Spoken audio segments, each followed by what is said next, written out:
Good afternoon, everyone. Welcome. Sorry for the small delay. We're just working through a couple of glitches on our side. Welcome, everyone. We had a great response for this webinar, so really glad you're here. Um, would like to welcome Anya. Anya is from Ontario and actually heard about her through OSOT. So thank you so much, Anya, for agreeing to come and present to our OTs today. Thank you very much for having me, Robin. I'm always excited to talk about sleep. So I will get right into it. And I know you will be monitoring the chat, and we can certainly, I've created this specifically to allow for time to answer questions. So let's get going. So the title of this talk is Helping Kids Thrive Starts with Sleep, What Every OT Needs to Know. My name is Anya. I'm a pediatric sleep physician and respirologist. And I am also the co-founder of the Sleep Health Organization, which is an organization that has its mission to really expand and elevate sleep health in terms of education of primary care providers and to support families through their experiences and through their own sleep journeys with their kids. So I always start my talks with a land acknowledgement. We acknowledge that the land on which we gather is a traditional territory of many Indigenous nations, including the Anishinaabe, Haudenosaunee, and Mississaugas of the Credit. We honor the enduring presence of First Nations, Métis, as well as the Inuit people on these lands. So I believe that first of all, this is recorded, as you all know. Please use the chat box if you have questions. We may not be able to get out to all of them because I know that there are a lot of you here on the line.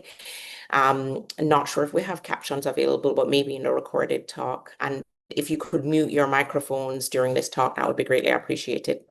So I'd like to introduce myself a bit more. So I'm a mom first. I think the Sleep Health Organization sort of developed shortly after I had my second baby and had my own struggles with sleep, both in terms of my child, but also in terms of the sleep I was not getting. And it really was the impetus that led to what currently exists in the form of the Sleep Health Organization. I'm also Jamaican. I came to Canada about no, 26 years ago to study at the University of Toronto and ended up going into medicine. And I trained at sick kids. I have done training not just in pediatrics, but as I mentioned earlier, pediatric respirology and pediatric sleep medicine.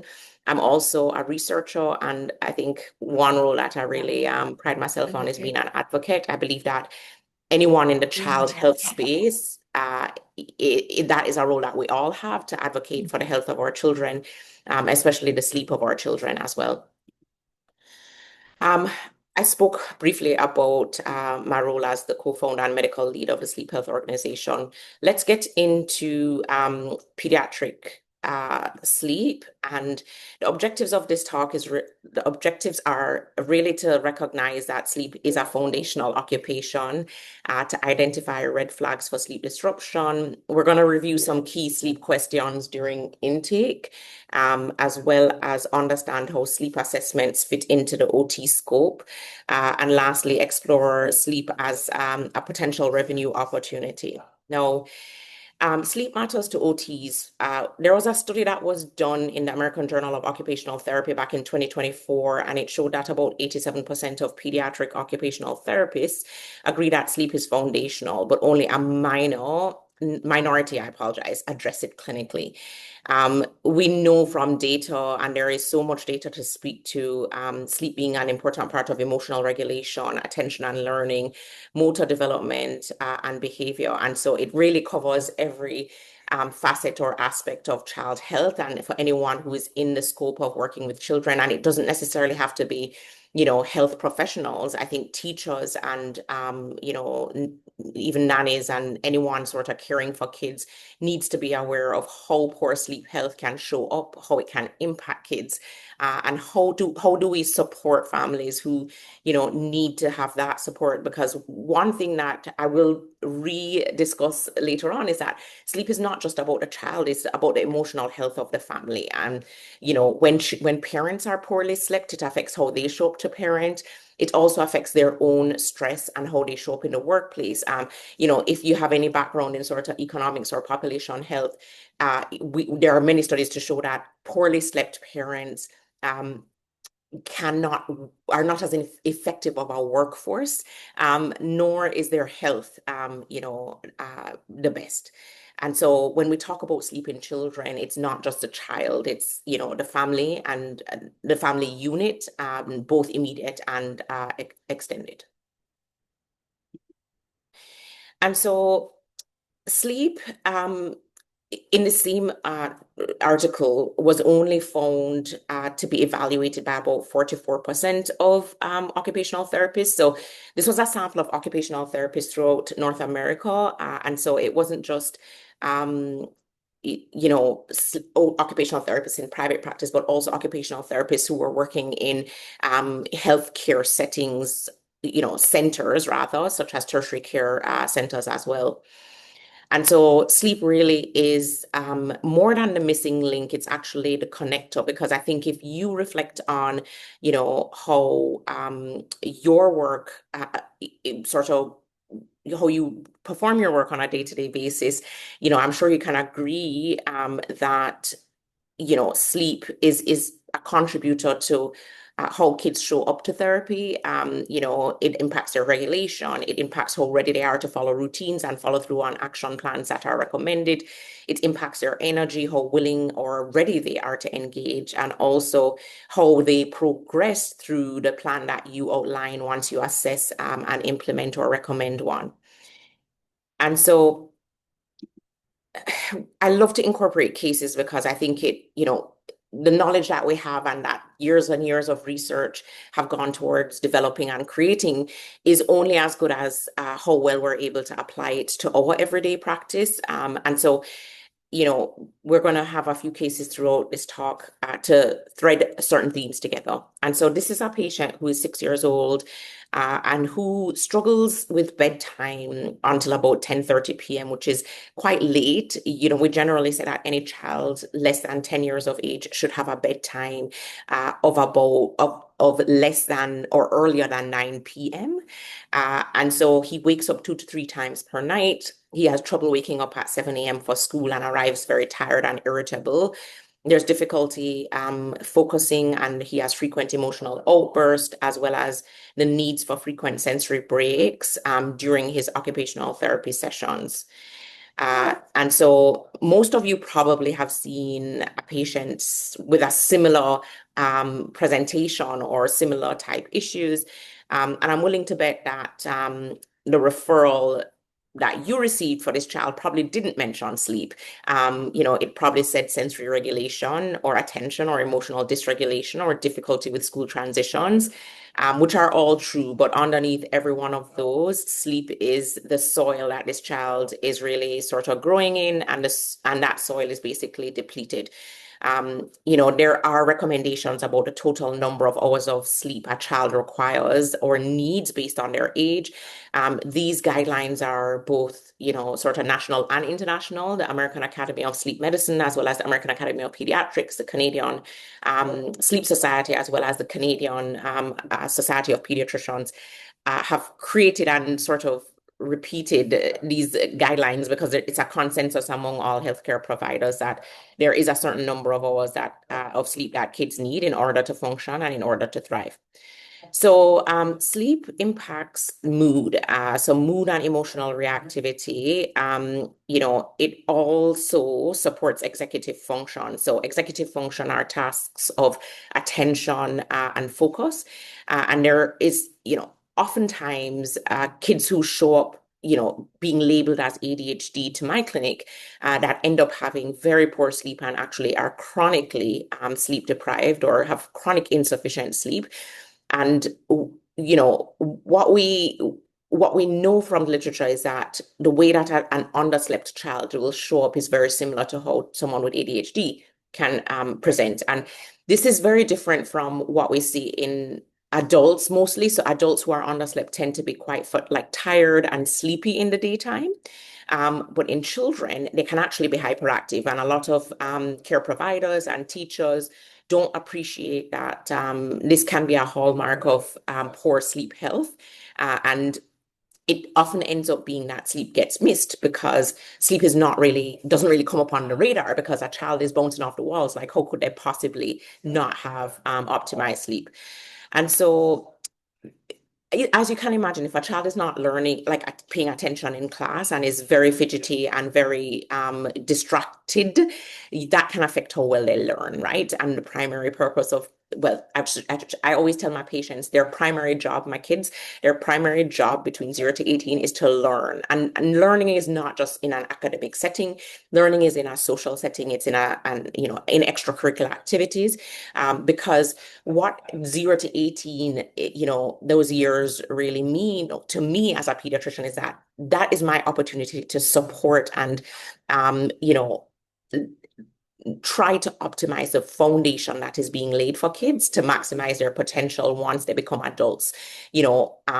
If any of you have kids, you'll probably appreciate that the older kids get, the more independent and autonomous they are, the less that we have control over what goes into their bodies, how well they sleep. We hope that what we've imparted on them as parents, but also as care providers, is able to be integrated into the way that they function so that they can thrive, because we want our kids to thrive. That's probably what drew us all into this world of childcare and child health. And so, it's important to appreciate that sleep really is the foundation for that. From a sensory perspective, there is a lot of data to show that sensory thresholds and sensory processing can be impacted by poor sleep. And there is a lot of data, both lab work at the bench side as well as outside of that context, that really supports sleep for recovery, important for athletes, as you can imagine, but also for immune health and physical growth as well. And so if we think of sleep as a sensory experience, sleep, if you think about falling asleep and what that requires. So, from a tactile perspective, we have to have comfort from our clothing, bedding, and textures. And I'm sure you can all appreciate, or there may be cases that come to mind of, children who, when that tactile experience or that tactile environment is not what they need, it can impact how they function. It can definitely impact how they fall asleep and whether they sleep throughout the night. From an auditory perspective, white noise, silence, or soft music can be important to support sleep in some children. And then from a visual perspective, light levels, night lights, visual clutter plays into that sort of environment that either supports or inhibits sleep.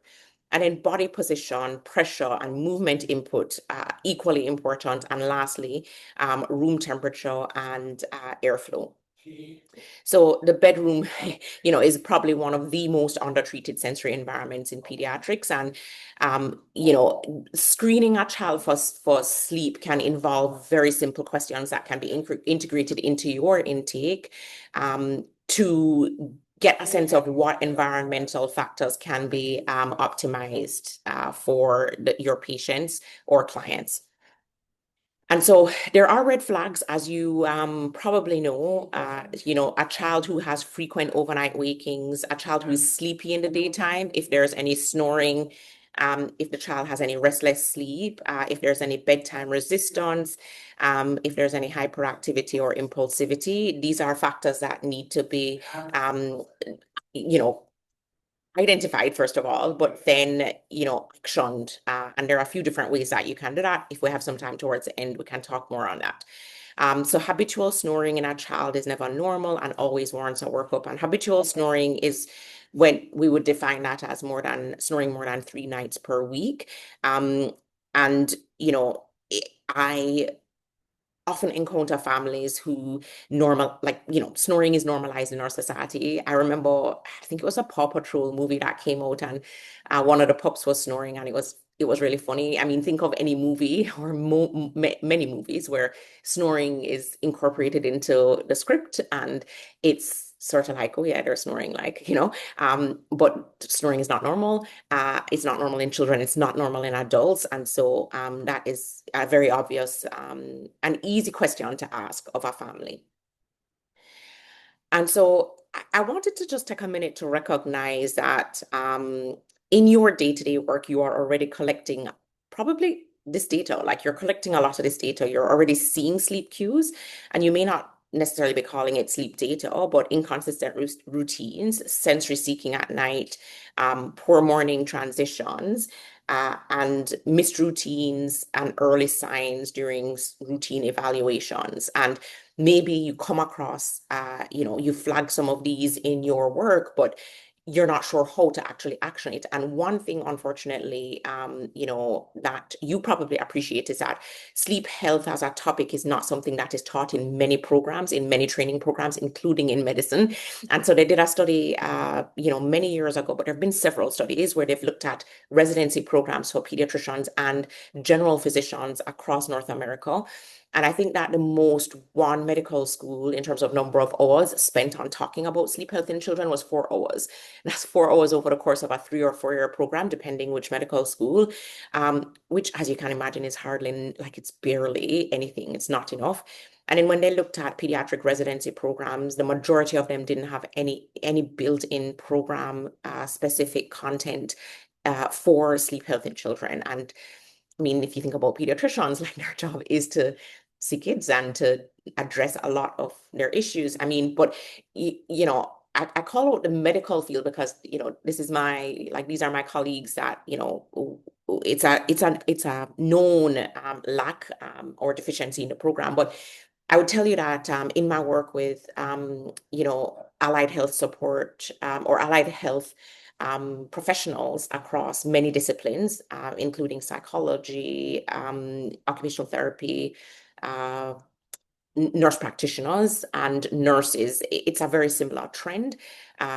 Sleep health is not really integrated into the curriculum. And it's important to contrast this with the fact that sleep is a primary activity of children. So before a child gets to 2 or 3 years of age, they spend most of their time sleeping. And even beyond that time, more than 40% of a teen's like 24-hour clock should be spent sleeping.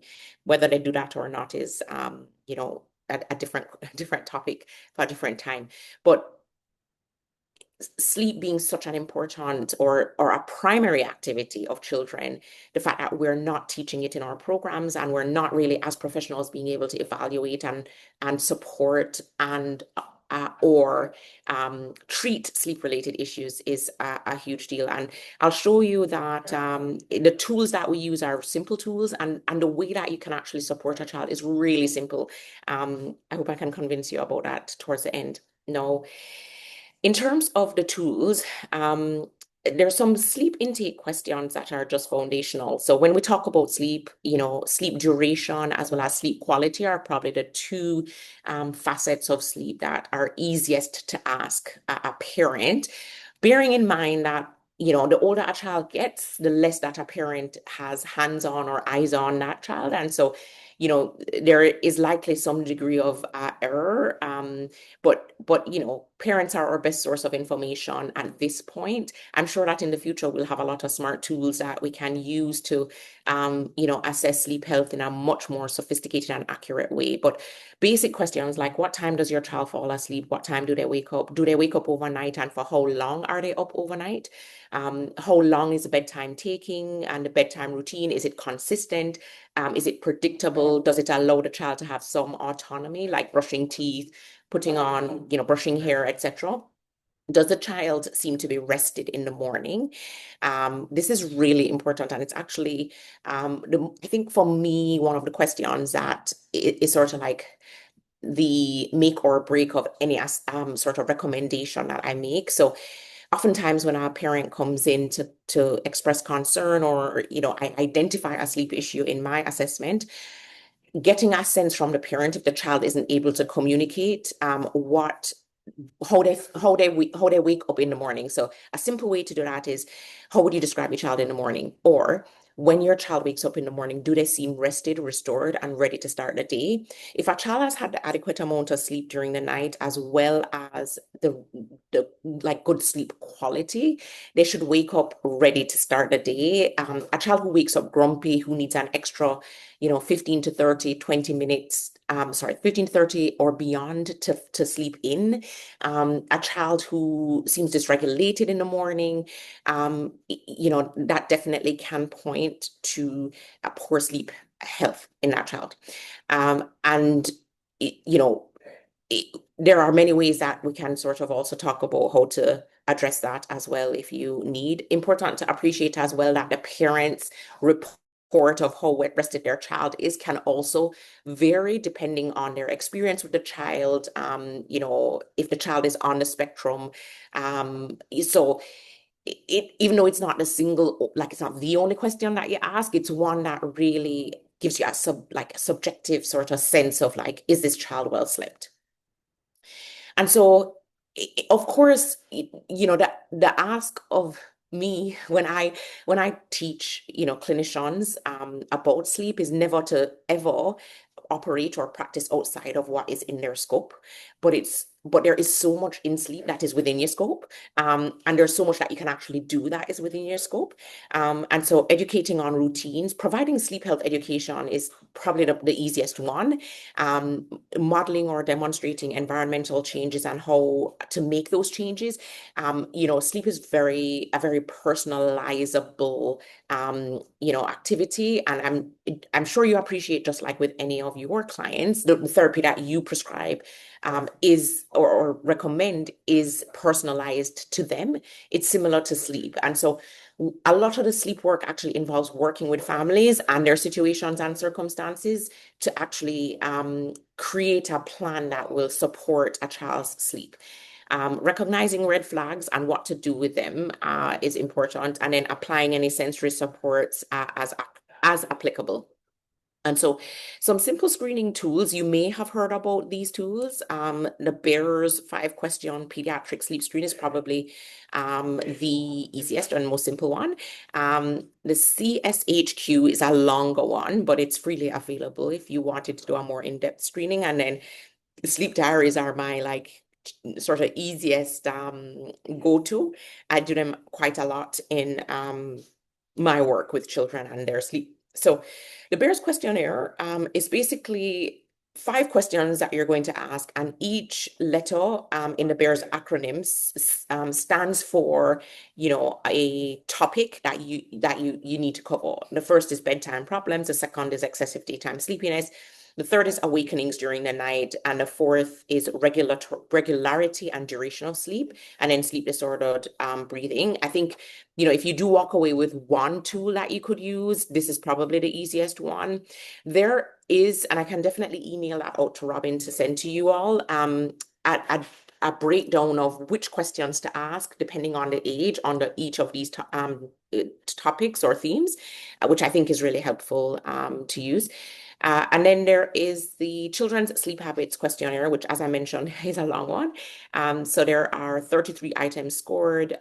One domain covers bedtime, the other covers sleep behavior, waking during the night, and then morning wake up. And so when something is flagged on the Bears and you want to go a bit deeper, you can create a score, and then based on the score that a child has, it will tell you, it will give you some guidance on how to actually apply your further management to that child.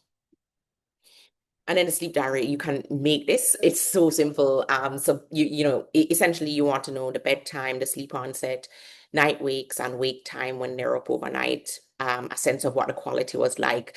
I also ask about medications, what time they were given before bedtime, and routine, because some routines can be relaxing for some kids, and for some kids they can be stimulatory. And so being able to identify which activities support a child's sleep is exactly what the sleep diary helps you to do. It also helps you to look at a pattern.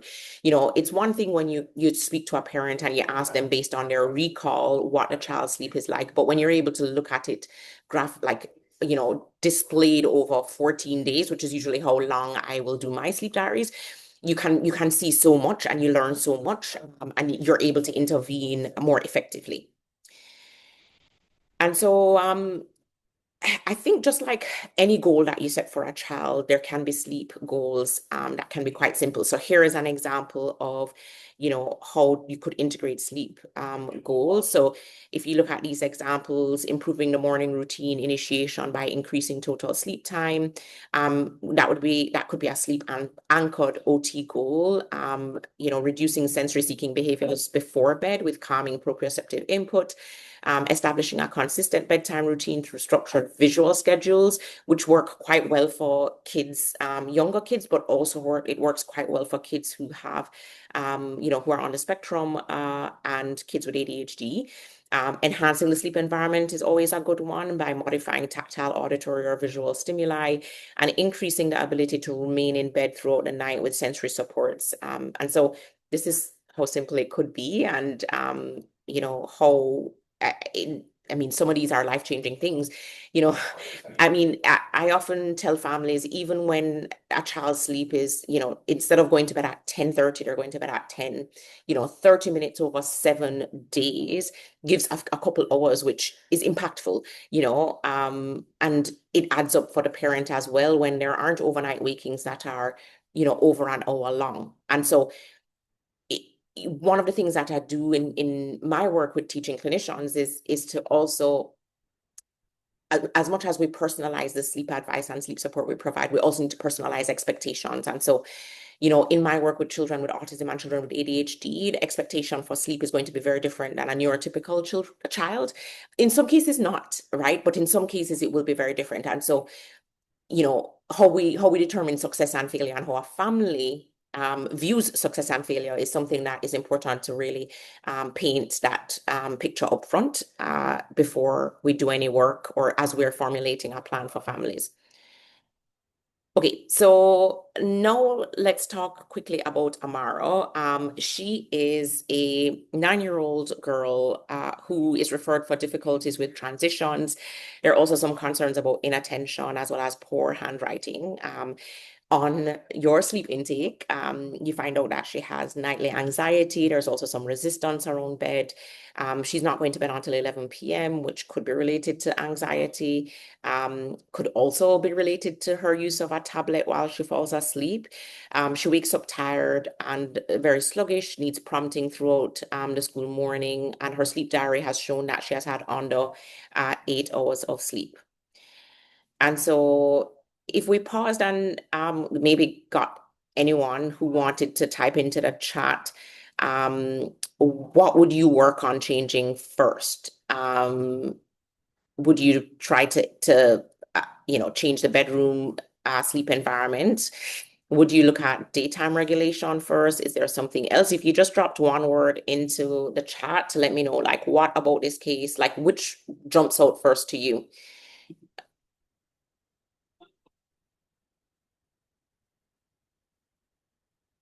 Tablet. Yeah, tablet is a good one. When I first started to practice sleep medicine about 11 years ago, we were told, like in my training, I was told, okay, no screens before bedtime. But now that has changed a bit where I was recently at a sleep conference in South Carolina, and what we're now saying is that the type of activity a child does before bedtime matters. So short form content is more stimulatory and to the brain, and is definitely a no-no. But if it's a long form, television series, for example, then that is better. And so sometimes it's a graded approach to gradually reducing screens. I don't think I'll ever be a proponent of cold cutting things. I believe in a very gradual approach. But yeah, the tablet and iPad use is a good one. Bedtime routine, okay. What is she anxious about at night? That's really good, Sarah. Like that's awesome. Asking the parents what they can manage. That I love that one, Reese. What can they manage to change? Because, and this goes back to personalizing our plans um, to support parents, because maybe moving the screen first might be really stressful for the family. And so maybe there are other things that they can do in the meantime. Addressing anxiety, great. Oh, this is awesome, guys. Reviewing bedtime. Perfect, perfect, perfect. I love all these answers. Short form. Short form is YouTube. So short form videos that are like a few seconds and YouTube, like any social media content is short form. I would say like long form would be like a 30-minute, 30 minutes TV show for long form. Okay, perfect. Thank you for that. Okay. And so when we talk about parent education, we want to always normalize, right? As much as is normal. Sleep struggles are common, and it's also common for parents. One case actually comes to mind of a child who I recently saw, and this child had about 3 to 4, probably 5 hours of screen time every day, and he was falling asleep with his screen, and he was on YouTube watching videos. And I had a discussion with the family because his total sleep time, was significantly less than what it should have been for his age, and there were a lot of behavioral issues during the day. And when I addressed removing screens gradually, of course, it was very overwhelming for the family. And parents sometimes feel like not only are they able to get better behavior, quote unquote, from the child by giving them the screen, but if a parent isn't sort of around a lot during the day, and also wants to, parents by nature want to comfort their kids, and I think sometimes the screen can be seen as this device that magically supports a lot of that. And so normalizing that, this is not something to feel guilty about is really important. It's really important to know what is developmentally appropriate, demonstrating the routines. And one other trick as well is to, instead of saying remove the screens completely, replacing the short form with a longer form content. Or maybe, it's you gradually reduce the short form video time. So maybe it's 15 minutes of a TV show and 15 minutes of short form. The goal is that you're acknowledging that this is not really where, this is not good for the child's health, and B, that the parents are willing to actually start to engage. They don't have to buy into doing everything all at once or within a certain time frame. It's just to really get them to actually change, because what happens is that when parents see that they can actually do it, first of all, it boosts their confidence. And then they immediately see improvements in the child, and that is reinforcing. And so, it's almost like we have to get the parents to buy into our plan, but how we do that is where there's so much space for creativity. We can be as creative as we want. We can go as slow as we want, as fast as we want. We really let parents guide us, and we empower them to do that. So the pitfalls to avoid are that, we assume that a lot of the signs of poor sleep health is just behavior. This is inaccurate. Never ever do I want you or any other clinician to feel that you're overstepping your scope of practice. We want to provide sleep plans at the end of the day that are achievable, that families can identify with, that families feel that they have the support to complete, because creating something that they don't sort of that doesn't resonate with them will not be successful. And then, of course, really supporting the family in terms of what the caregiver capacity and context is. And, if there are other challenges that seem more urgent, so if halfway through or before you even begin the sleep plan and the child becomes really unwell, or there's a stressor in the child's life that heightens their anxiety, then those obviously will take precedence. You want to be able to work on things in a way that, again, the family is able to support. No, I want to just pause here. I know that there are some questions in the chat, and we can maybe just review before I get into the last couple slides. I did create some time for discussion because I know that this was going to be very well attended. And so I I don't know, Robin, if you wanted to just review um any of the questions, or I can go through them as well. Maybe I'll just start from the top. Okay, I think that question about referring to a doctor, someone else kindly answered. Thank you very much. Yes, you can get the slides definitely. We had a little Q&A there. Listening to, okay. Calming activities in the evening, listening, audiobooks limits visual stimulation lights also. Yes, that's a great point. Heather, thank you for that. So Heather had a point about audiobooks limiting visual stimulation and light, and familiarity keeps it from being too engaging. I think I answered that one about long form. Is there a way we can adapt the environment to make the screen time have less of an impact? Example, using a tablet in a room with soft light versus lights off, and just having the glare of the tablet. Any recommendations? So I would say that you can be, again, this is where there's like a lot of room to just to be really creative. I would say that the only thing I would recommend is not to have a child do, like if they're going to be doing screens or any activity, I actually recommend, if difficulty falling asleep is an issue. So if a child, on average, it should take a child about 23 to 30 minutes to fall asleep. I said 23 to 30 because the studies that have been done say that the sleep latency, which is the time from the time the child gets into bed till the time that they fall asleep, that should be 30 minutes. I mean, sorry, 23 minutes. That's what the data says. I just sort of round it up to 30. But the reality is that a child who's had a like really full day, who's, been active and learning and, doing, having their sensory needs met and, learning, they usually are able to fall asleep in about 15 minutes, in my experience, or less. And so I would say that if we're going to, what I recommend generally to families, that the bed is a place of sleep.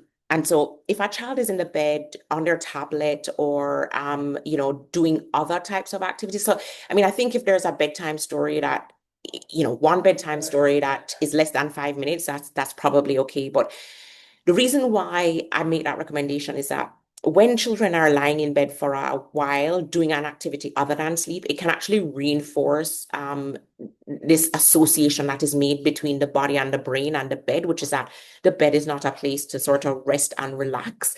And so it can take them a lot longer to unwind. And so if a child is having sleep onset issues and is doing a lot of activities in bed, like being on their computer, iPad, etc., I usually recommend to create, if it can be done, to create a nook or an area in the room where a child can sit with their device or reading a book. If there's some 8 or 9 year olds who love to read, and they're like really, they're deep thinkers. And so I recommend to create a nook. One family just bought a beanbag and put it in the room, with a lamp.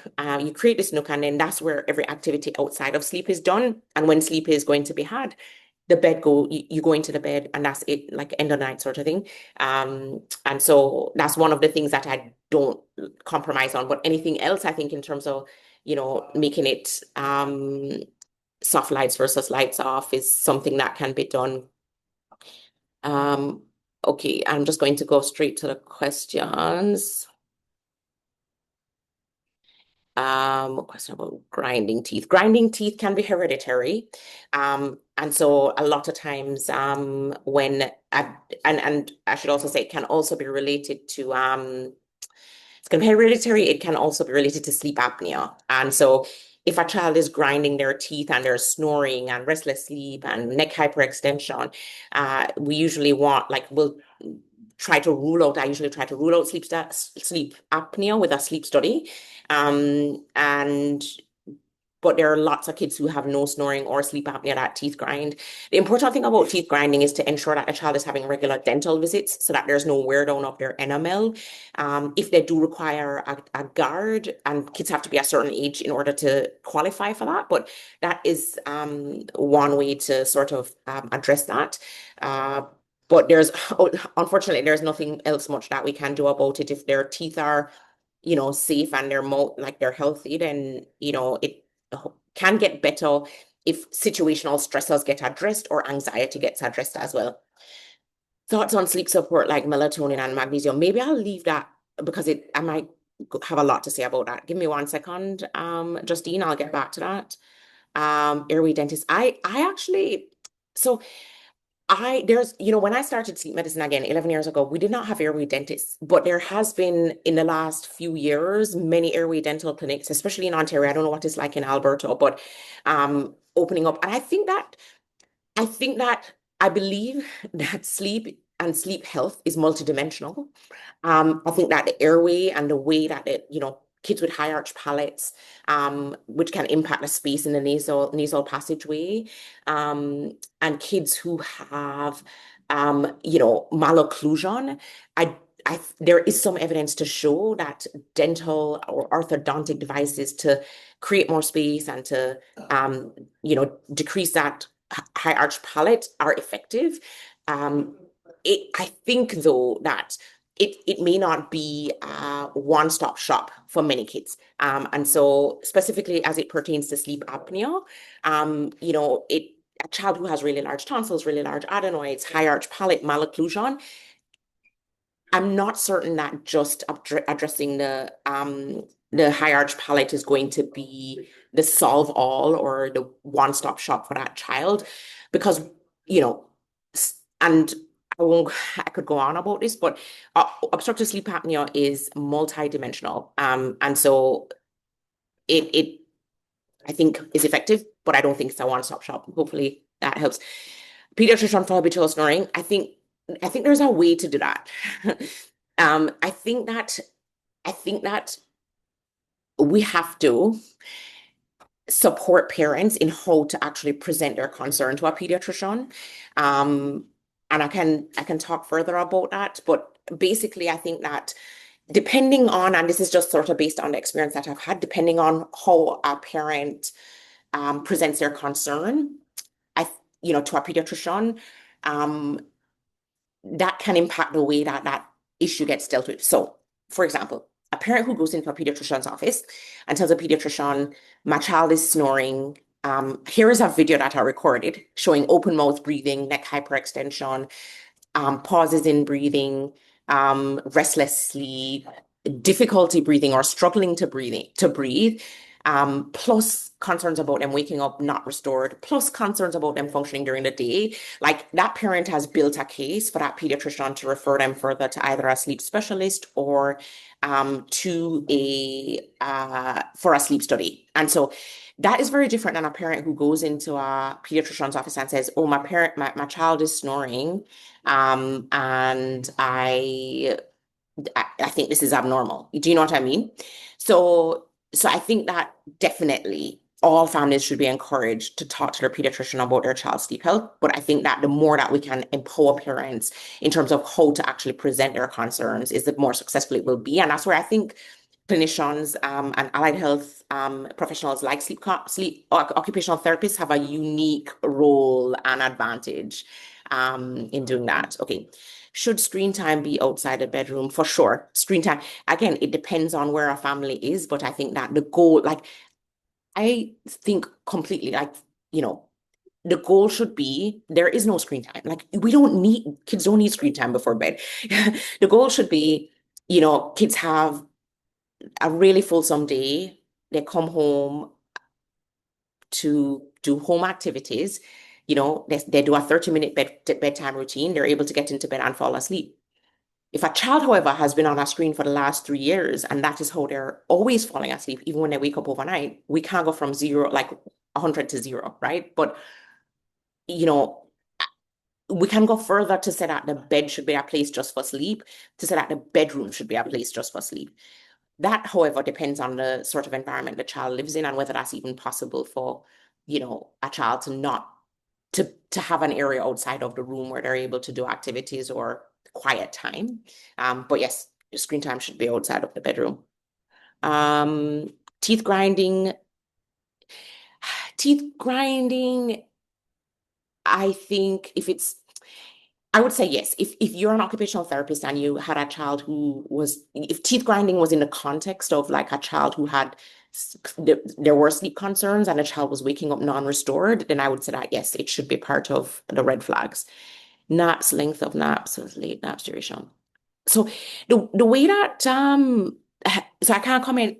I'll I'll say one thing about naps. What the way that sleep works, depending on the age of the child, is that there needs to be a certain number of time awake in order for a child to feel sleepy. We call that sleep pressure. Sleep pressure has to build over time. And so if a child is, having a late afternoon nap and expected to have an early bedtime, it's likely not going to be successful. There needs to be a certain, and it depends on the age. The older kids get, is the longer that time has to be. The younger they are, is the shorter that time has to be. Okay, Robin, it seems like many parents are having children participate in multiple extracurricular. Oh, this is a huge thing. This is huge. So, as a mom who has a son in soccer, very competitive soccer, I think that extracurricular activities are important for like, rough play, as much as they can get in those extracurricular activities is important for bone and muscle growth. I think that team sports support um, many aspects of growth and development in a child that they don't get in an academic setting. And so I think that there's a huge there's a role for it. And I believe that children should be involved in sports and, the lessons they learn about teamwork, discipline, speaking up for themselves are invaluable. But just like school start times, which is a huge issue for adolescents, right? Because adolescents have this shift in their circadian rhythm when they go through puberty, where they actually fall asleep a bit later because of their biology. But their school times are early. And so when like their school times are not in sync with the biological processes happening in their body. And so I think they should have later school start times. I also think that extracurricular activities shouldn't run late to the point that they're impacting on a child's, sleep. Um, and so I think that as parents, we have to certainly prioritize sleep. And I've found in my experience that that is different for every family. And so do I think extracurriculars are important? 100%. Do they impact sleep? 100%. And again, I think our role is to really educate families and provide them with the information about the importance of sleep and the impact of poor sleep health. But then it has to be their decision about, maybe a different type of sport, a different type of extracurricular activity to support sleep. So the earlier that we can give them that message is the better, I think. When you meet a teen who's playing rep hockey on in tryouts to go on to, national teams later on or whatever, then it kind of is a bit hard. General guidelines, yes. So Laura, if you Google American Academy of Sleep Medicine, there is um, actually American Academy of Sleep Medicine for children. Sorry, American Academy of Sleep Medicine, sleep times for children. It will give you a printout of, what the sleep times should be based on age. Racing thoughts. Jacqueline, I think that this could probably go on for some time, and I think I have 6 minutes left. But why don't I take up the rest of these questions? And in the email where I send you the slides, I will cover these, I promise. Okay, let me just get back to the last few slides before we end, because I know everyone's time is precious. Thanks, Chris, for that. Okay, so um, I've had, so I, as a, going back to sort of the sleep health organization and what we do. So I have created programs for clinicians, about to embark on my first program for pediatricians, which excites me beyond belief, to really teach the fundamentals of sleep, but not just the fundamentals of sleep, but the tools that are needed in order to support sleep in children of all ages. And so I've had in the previous cohorts of the Sleep Health Intelligence Program, which is a flagship program, occupational therapists, psychologists, nurse practitioners, nurses, and sleep consultants. And what I have learned about occupational therapy is the many different ways that you can practice your skill set. In the hospital setting, also as a private or sort of entrepreneur. And so I think that sleep is one area that can be integrated into the practice, and this is for all comers. It's irrespective of where you actually practice, because if you are able to create a visit for a family where you're using that visit to screen and to address sleep issues, then I think that it's going to impact significantly and positively, the work that you do with that child. But it's also going to be another way that you can add to your skill set and your income generation. And so um, the reason why OTs are ideal is because you guys have a whole child's lens across environments. You establish rapport with families and caregivers, and oftentimes bring to the attention of pediatricians. And this is based on my experience of working with OTs, things that we may miss because, it's. I think sleep is a um, multi-care, area of health where and I think the word that I'm looking for is multidisciplinary. So it's multidisciplinary. And so oftentimes when I'm working with kids who I refer to OTs because I do refer kids to OTs for sleep related issues, they're able to teach me while, as I continue to sort of support kids. And so it's sort of like, we all have different angles and ways of looking at things. So coming together to support children is the best way I think that we do that. So um, because of your expertise in routines, in regulation and sensory needs, your ability to observe and intervene in home and school settings, and also because you're trusted health professionals. And those are some of the reasons why this would be, ideal for you to integrate. And, there are pillars of OT-driven sleep support, which I've probably spoken to earlier on in the talk. But I think that you can start from this talk to even if you don't add a question, but just observe, observe and sort of like if parents mention things about sleep, but you can also ask, how did your child sleep last night? Or ask the child how they slept and how they feel in the morning when they wake up. This in about a few months, I'm creating a SHIP, which is a sleep health intelligence program specifically for occupational therapists and this comes from requests from occupational therapists, but also realizing that there is a need that, as I mentioned before, I think occupational therapists are, one of the greatest group of clinicians to fill. It's a physician-led program that has a pediatric focus and is basically crafted for an occupational therapist to support their learning, understanding, and education on all things sleep, but also to really provide the toolkit to support families and to manage sleep issues that are most importantly within your scope of practice. This is the website here for the Sleep Health org. And what I'm going to do, Robin, is I will send out a email to address, and I don't know if Robin, you can send me those questions at the end. Um, I don't know if the chats get recorded, but what I can also do is just take a quick screenshot of them. And I will send the slides as well as a bit more on the Sleep Health Intelligence Program for OTs and the answers to the questions in about, I'm going to say in about 2 weeks because I'm going through a bit of a very busy time. But that is where I'll stop. Thank you. I have 1 minute left, but I'll give you back the mic, Robin. Thank you very much. Thank you so much. So many questions. This was such a popular topic, Anya, and we're super grateful that you were able to come and share with us, even if it was just for an hour today. I can tell we probably could have gone on for a while longer. I think the group would really appreciate the slides and any answers to the chat questions that couldn't be answered and any other resources that you might be able to share. Of That's super course. generous.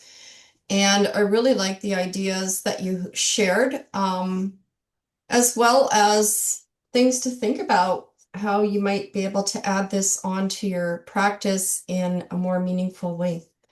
So thank you again, Anya. I will try to copy this chat, but today you and I are having technology just I so I see how think that goes. if you just keep it open for me, I'm just copying and pasting them and so that I can get to them. Yeah, that would be helpful. Thanks.